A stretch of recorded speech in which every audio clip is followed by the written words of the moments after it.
there, you awakening wonders. Thanks for joining us for this Black Friday special. Black! Do you notice as the day goes on, the colour of the sea changes almost by the minute, doesn't it? It's a wonderful blue, isn't it? It is lovely. And the white walls with those windows there, very dark, almost black. Johnny. Black, yes, black. I shall need to get the black out. Johnny. Black. Johnny. Black. Black. Black for the sky and the sea. Black. All black, like the procession of night that leads us into the valley of despair. Black! This is a time for opportunity and expenditure, isn't it? Not really. Consumerism is not a god. You can't buy your way out of pain and misery. But if there are bargains available, why don't you take them? Do you want to see me do some stand-up comedy at a MAHA event? Earlier in the day, at this MAHA event that I attended in DC, JD Vance had spoken. Bobby Kennedy, Secretary Kennedy to us, had spoken. Dana White was there. Gary Brecker was there. I took to the stage in, frankly, I would call it a hostile, frosty room with poor dynamics and bad feng shui. But you watch old Russ. Old Russ rediscovered his glory. There are some good jokes in this. As a special treat with you, I wanted to share this stand-up performance. It's like a half-hour special. Now, if you can't hear people laughing, that's not because there's a problem with the audio. That's because those selfish, tight, dismal... I don't use the word motherfuckers very often, but I'm going to use it now. These fucking motherfuckers weren't laughing enough. Actually, look, who cares, man? It's really funny. Like, I want you to know that there were people there from Walmart, Neuralink. They were like proper like corporate partners, and I was laying in there, man. And it ain't easy to do stand-up comedy into a room full of silent, frosty, Arctic rejection. But I've had a lot of practice, and you can see that here. Please enjoy, with our good wishes, this Black Friday, this piece of stand-up. Check it out. Let me know what you think in the comments and chat. And now, a perspective to challenge, sharpen, and entertain. Please welcome Russell Brand, comedian, actor, and commentator. All right, so this is this part of the day. Oh gosh, what a joy. Where were, so they struck all of the chairs for Dana and Gary and everyone. What an extraordinary paddock. This is the first time I've seen the room. I didn't realize it was so strongly thresholded. Are you having a lovely time? Now, what I've been informed of in the short while I've been here is that there's a sort of a mixed crowd, and this is an opportunity to bring about a little bit of cohesion that could be somewhat challenging under the circumstances. I, for one, am grateful for being here. I've seen some of the speeches today. They've been fantastic. J.D. Vance, fantastic. Secretary Kennedy's speech was amazing. Can't wait to see it on the BBC. I bet it'll be even better. I bet they'll make editorial choices that Bobby Kennedy wouldn't have dreamed of making for himself. Oh, ultimately, you need to trust health into the hands of pharmaceutical industry. Red dye 49 is good for you. The BBC, as you now know for sure, are hopelessly and desperately corrupt. It's my job today to make sure that they don't need to edit my speech. I want them to take it absolutely raw, because the truth, it's too perfect a thing to mess with. Now listen, I want you to know before this begins that I've not been paid for it, okay? So if you're evaluating it or looking for quality control, just remember I'm not being paid. This is entirely experimental, okay?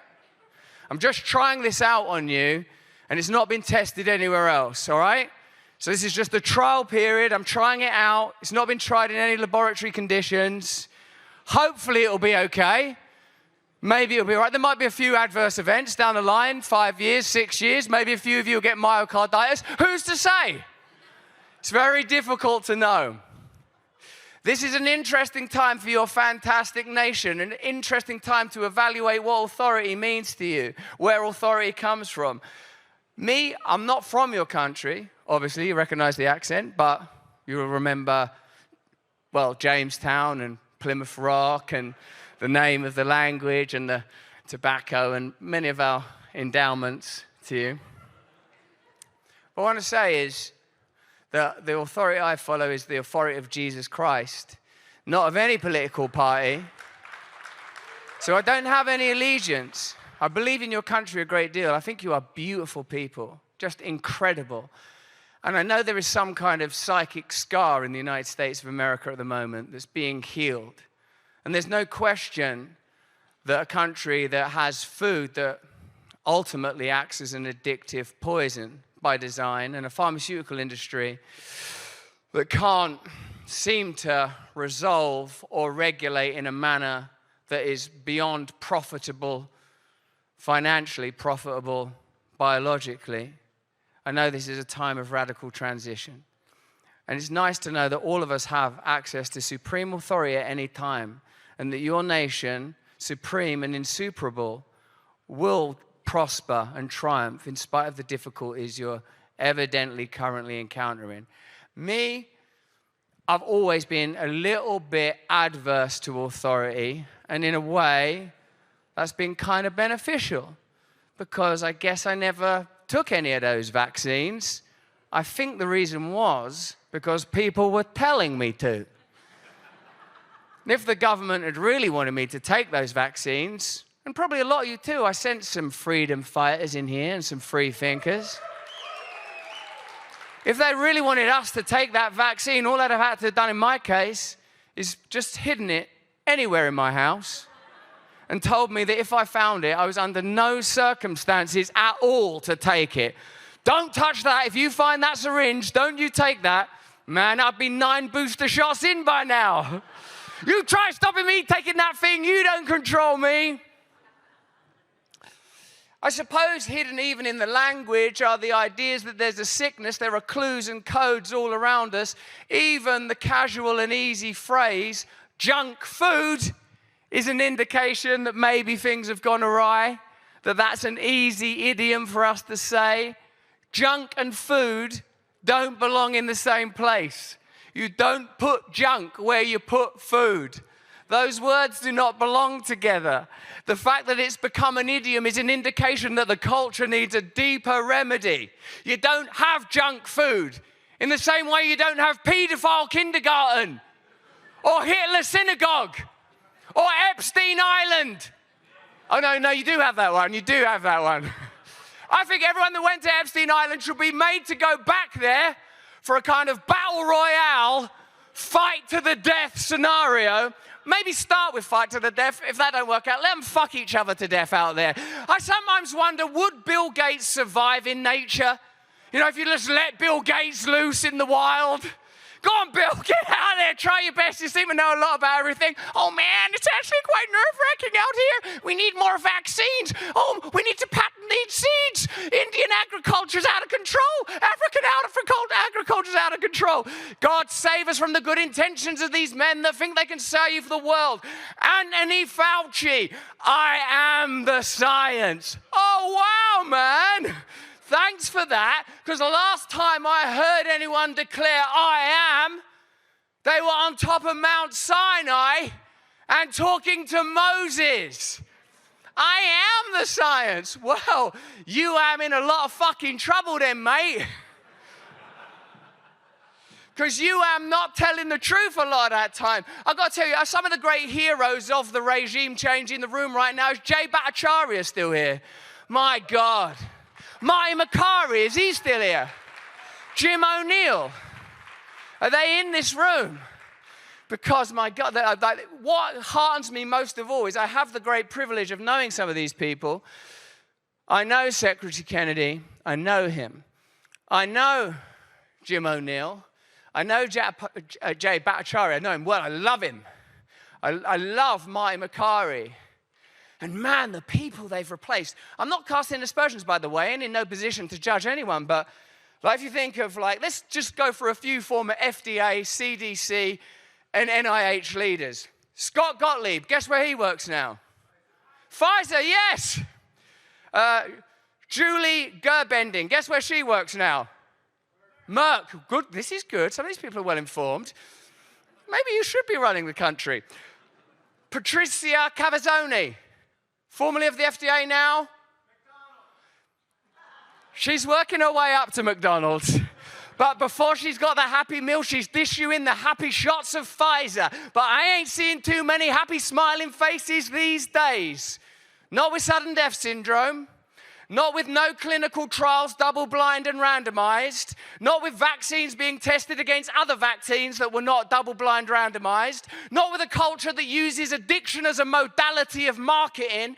And whilst this might be a glorious opportunity for the giants, the titans of your incredible nation, the new Carnegies and the new Rockefellers, the new industrial giants to ensure the organs of this magnificent land remain healthy, that won't happen without conscious, open discourse and plain dialectic.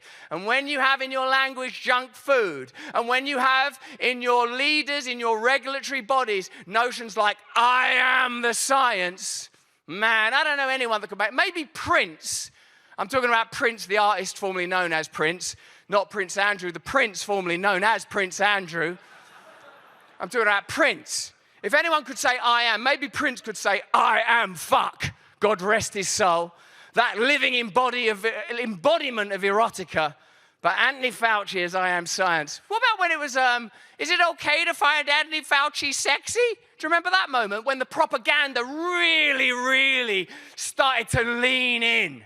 Like when you had Stephen Colbert, like with dancing syringes. I'm talking about that era. I'm talking about the era where it was like, if you don't take these vaccines, you're killing your grandmother. That era.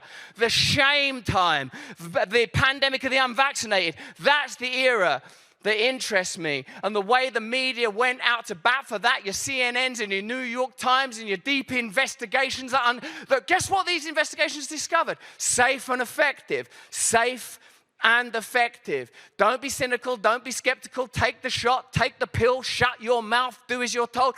This is the United States of America. Thank the Lord that the idiosyncrasy and anomaly of Donald Trump occurred.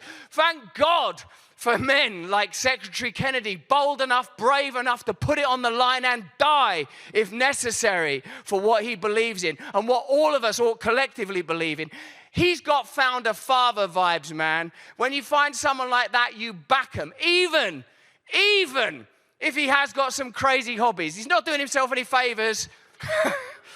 When they go, he's got a bear on his car. He's got a whale in his garden. He's got a worm in his brain.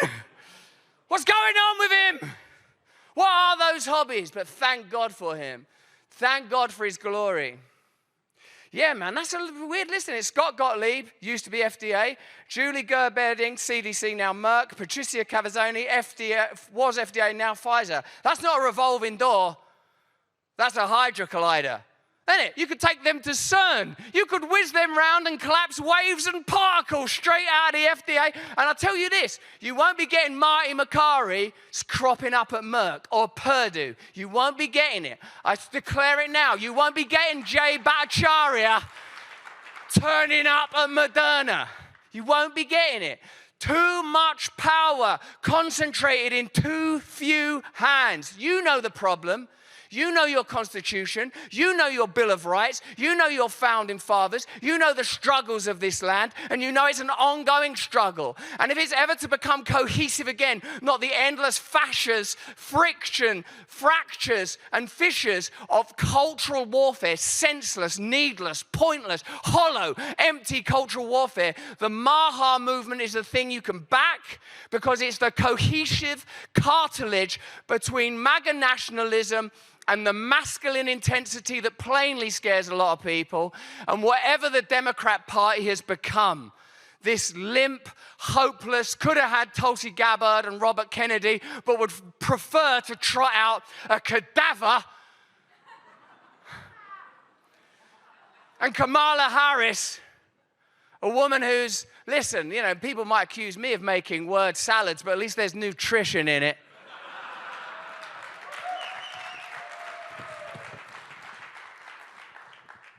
Hey, we can't bring you this content without the support of our partners. Here's a message from one now. Do you want want to support me? No, I don't. Yes, you do. Support me and support Rumble Premium. You won't only be supporting me, you'll get additional access to Mug Club, that's Crowder's gig, Timcast, that's Tim Paul's racket, and Glenn Greenwald's additional content. Join us on Rumble Premium. We make content every single week through Rumble because Rumble support free speech. When I was under attack from the British government and the British media, Rumble stood firm. Yes, of course, there's crazy people on Rumble. There's crazy people everywhere. There's a crazy person living under this hat. That doesn't mean we shouldn't have the right to speak freely together. By supporting Rumble Premium, you're supporting me and content creators like me. You get additional content, and what I will say even more, drink down deep on the delicious irony in this one, you get an ad-free experience. If you want an ad-free experience of Rumble, get Rumble Premium. In the meantime, stay free. You lot that are in government, I know some of you are in government, some of you are in industry, some of you are in corporations and commerce. The reason I mentioned Christ Jesus at the beginning of this is because I don't care anymore. I don't care anymore. You're all worthy of love. You're all children of God. You're all broken. All of you are harboring pain and secrets. All of you wake up at 3 a.m. full of doubt and uncertainty. All of you put on a face to meet the world and know that you're not what you're pretending to be. That's called being human. This is the time to end the senseless, needless, pointless discourse of argument and conflict and to remember why you do what you do. Did you do it because you want to serve America? Do you want to do it because you want to accrue and accumulate endless profit? Do you do it because you care some if kids are suddenly autistic at record levels? Do you care some that a country has lost its connection to its people to such a degree that its institutional, commercial and corporate modalities require sickness as a way of life? I am comforted as a visitor in your great country because I know some of these people. I know Dr. Oz. And although he ain't perfect, although his hair is perfect and his wife's perfect and his kids are all perfect, he ain't perfect. He's a human being as well. But I remember when my son was born with tetralogy of Fallot and DeGeorge syndrome, and we were offered late-term abortion, I remember his integrity. I remember how he ensured that we met the correct heart surgeon to conduct surgery on my 12-week-old son. I remember his integrity and his honor and his grace and his gratitude. And all of us know it. It doesn't come from us. All of us know how broken and weak we are. And all of us know glory and where it comes from when we see it in others. We recognize love. We understand love in the same way as we understand duplicity and deception. I hope you can see my brokenness. I hope you can see how pathetic I am. I hope you can see how lost I am in this world, but how hopeful I am, primarily because your still yet young country may learn the fundamental lessons that are being presented. The technology itself is whispering to you incessantly. Decentralization. Decentralization, localize authority, localize sovereignty to the individual, democracy to the community, ensure that people eat healthy, locally grown or reared food. I mean, I say reared now because I'm not vegan anymore. Thanks, yeah, I'll take it, baby, I'll take it. Anything to get a little boost in this fucking room, man. Take a little booster shot. What are you all afraid of? You're America. You're America.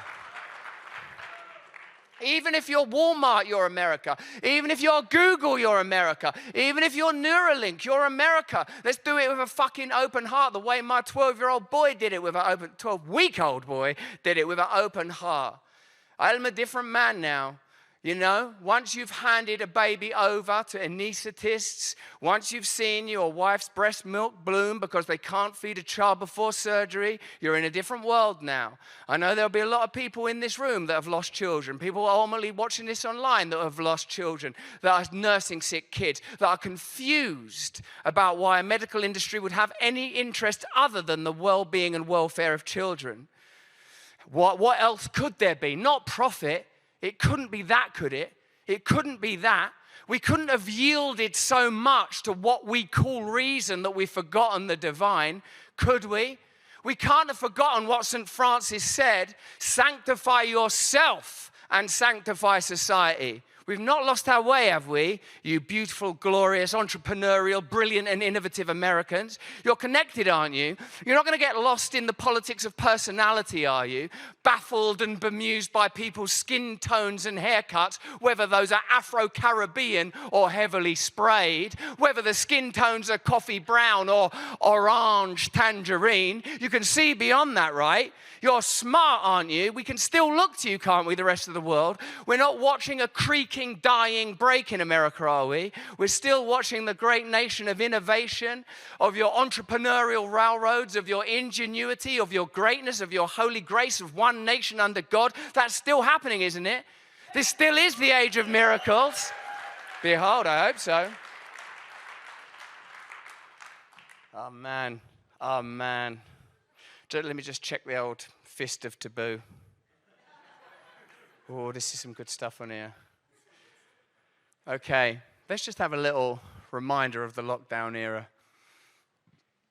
Firstly, the lockdown could have been a time of transition, transformation, and great change. It was an opportunity for metamorphosis. Surely we all went down into the pit. We all went into the cave. And that's what happens. When we go into the cave, when we go into the cocoon, we emerge renewed. That's when the metamorphosis takes place. That's what's supposed to happen.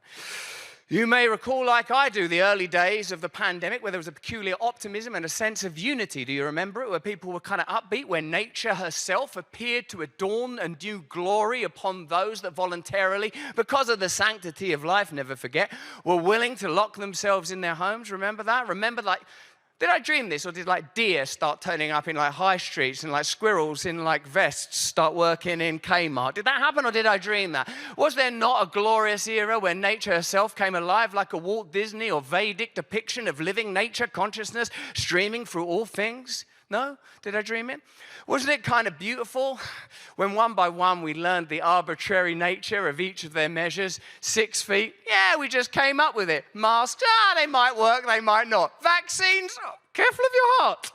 You remember that little incremental learning spree? My country was no better. Them lunatics, they were having parties in there. We've got 0 political parties in my country. None. The parties themselves have parties during lockdown, but we don't have any political leadership. They're coming up with crazy schemes, digital ID, amazing, carbon scoring, all to help you, of course, right?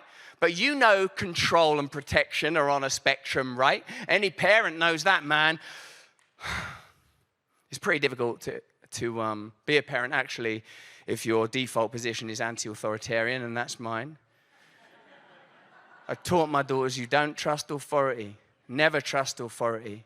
Always question the motives of authority. So in my house, there's a lot of scenes like this.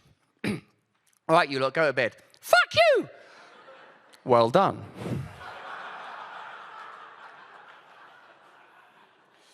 Some of you are in government now. What are the great transformations and great transitions? Was it different when you were campaigning? Was it different when you were dreaming, before they handed you the keys, before they handed you the authority? Because I know what it is to be transformed. I've been transformed by Christ. Before that, I would have assumed the greatest transformation might be the difference between speculatively governing through theory and actually governing and having your hands on the levers of power and making decisions that affect the lives of, well, in the case of America, the whole world, but certainly your whole population. But the great transformation, man, of who I thought I would be as a parent before I had kids, to the parent I am now that those little fuckers are showing up. Because before I had kids, I was like, my children, I'm going to raise them different. There'll be no screens, I'll tell you that. No sugars, no chocolate. Chocolate and sugar, the crack and smack of babyland, oh no. No red dye 49, not for my kids. I'm not going to entertain them with screens and just park them there, dumb and drooling. No, I'll entertain my children with folk tales from around the world, ensuring that all the indigenous people are honored, every last one of them, and they'll eat carrots. Now I'm like, give that fucking thing an iPad and some Skittles, will ya? Shut it up. Get it out of my sight. Hey, we can't bring you this content without these sweet titty boobs, the old devil's raspberries, and without the support of our partners. Here's a message from one now. Do you want want to support me? No, I don't. Yes, you do. Support me and support Rumble Premium. You won't only be supporting me, you'll get additional access to Mug Club, that's Crowder's gig, Timcast, that's Tim Paul's racket, and Glenn Greenwald's additional content. Join us on Rumble Premium. We make content every single week through Rumble because Rumble support free speech. When I was under attack from the British government and the British media, Rumble stood firm. Yes, of course, there's crazy people on Rumble. There's crazy people everywhere. There's a crazy person living under this hat. That doesn't mean we shouldn't have the right to speak freely together. By supporting Rumble Premium, you're supporting me and content creators like me. You get additional content, and what I will say even more, drink down deep on the delicious irony in this one, you get an ad-free experience. If you want an ad-free experience of Rumble, get Rumble Premium. In the meantime, stay free. If you watch us on YouTube, click the link in the description. Get on over here, you dirty, dirty bastards. It's a big transformation. Them kids, man, they're tough. They're tough, you know. And I hope they can receive the message. I hope they can receive the message that you lot need to receive. Well, you don't need to receive it. You're the generators of it. There are activists and brilliant people here and dedicated people here and people that have suffered a great deal and worked and toiled their entire lives. People, captains of industry, brilliant scientists, people of morality and faith. And ultimately, as a Christian and an optimist even before that, I really fundamentally believe in all of your beauty. And I thankfully, because I know some of them, believe in